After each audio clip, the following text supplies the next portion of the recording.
Hello toi et bienvenue sur ma chaîne, c'est Karidja, Kaléidoscope, la femme en harmonie. Comment tu vas aujourd'hui? Voilà, aujourd'hui c'est ma xème vidéo sur l'allaitement. Mais si tu as remarqué que tu as regardé les autres vidéos, tu as vu qu'il y avait quand même un suivi et une chronologie. Donc la dernière vidéo sur l'allaitement, c'était quand j'étais dans mon camping-car et je te parlais de l'ennemi numéro 1 de l'allaitement qui est l'adrénaline. D'ailleurs, si jamais tu n'as pas bien entendu, si jamais elle n'est pas terrible cette vidéo, n'hésite surtout pas à me le faire remarquer et je la referai. Mais pour l'heure, j'ai envie de te parler de la congestion. Donc la congestion, qu'est-ce que c'est?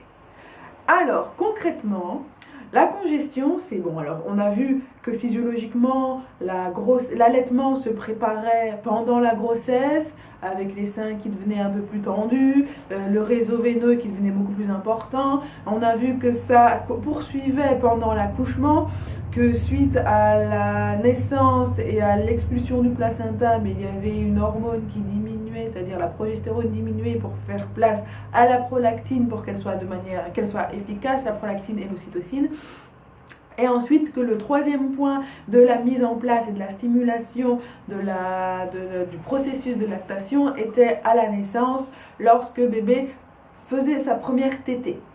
Donc ça, c'était la physiologie de l'accouchement, de l'allaitement. Ensuite, on a vu l'ennemi numéro 1, donc l'adrénaline. Donc comment diminuer le stress, comment faire en sorte de ne pas avoir de stress ou d'en avoir le moins possible, parce que plus il y a du stress et plus tu produiras de l'adrénaline et moins alors tu produiras de la prolactine et de l'ocytocine.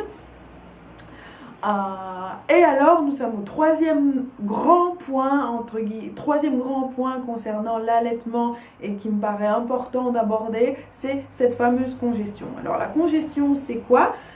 Elle arrive à H48 plus ou moins après la naissance, pour les femmes qui ont accouché par voie basse, donc naturellement.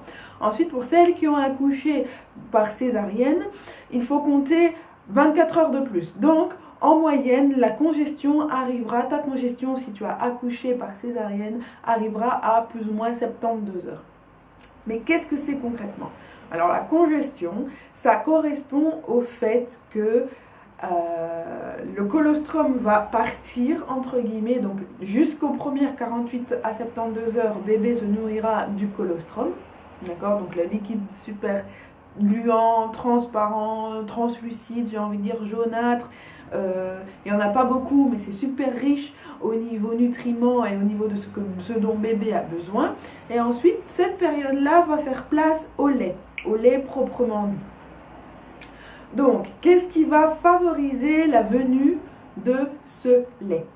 Donc, physiologiquement, tu vas avoir les seins qui vont gonfler encore plus, ils vont même pouvoir être douloureux, et tu vas avoir tes mamelons qui vont être hypersensibles, d'accord? Mais lors de cette phase, il est vraiment important de mettre bébé au sein. Parce que plus tu mettras bébé au sein pendant cette période, et plus il produira du lait. Donc on a vu dans la physiologie que le fait que bébé tète au sein va stimuler la zone au niveau de l'aréole. Et cette stimulation-là va envoyer un influx nerveux au niveau du cerveau qui se dit « Ok, on tète, hop, je dois produire du lait, je dois produire la prolactine, envoyer la prolactine, l'ocytocine pour qu'il y ait du lait dans la bouche de bébé. » Donc la congestion correspond au fait où tes seins deviennent beaucoup plus gros et où ton lait change et où le lait va passer du colostrum ou le colostrum va passer au lait.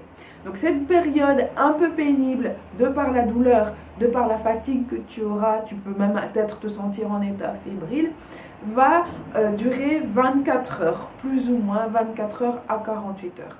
Donc je récapitule.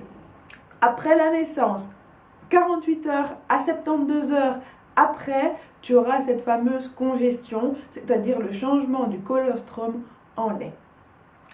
Alors, pendant cette période, tu vas te sentir peut-être très épuisé parce que bébé va réclamer justement.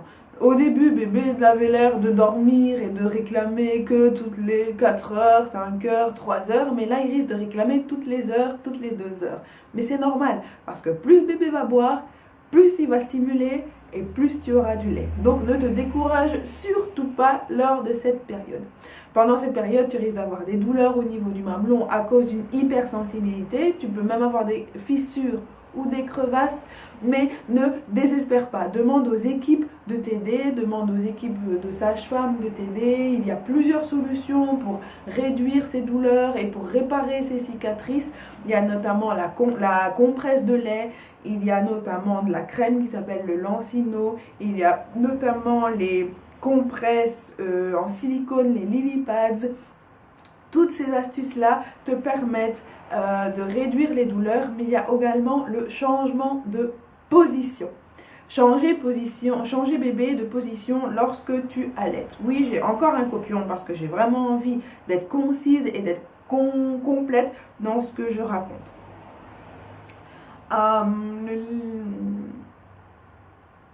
Ok, bon, j'ai déjà tout dit en fait. Donc, je récapitule. La congestion correspond à la période qui arrive 48 heures à 72 heures après ton accouchement.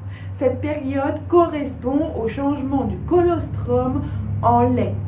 Et avec ce changement-là, ça va impliquer un comportement nouveau chez bébé, c'est-à-dire qu'il va vouloir boire correctement plusieurs fois, même peut-être à 1 heure d'intervalle, mais c'est tout à fait normal. Pendant cette période, tu risques toi-même d'avoir un peu plus soif, tu vas avoir des mamelons un peu lourds, des seins un peu lourds, un peu congestionnés au tout début, et puis tout d'un coup, ils vont se dégonfler. Mais ne te stresse pas.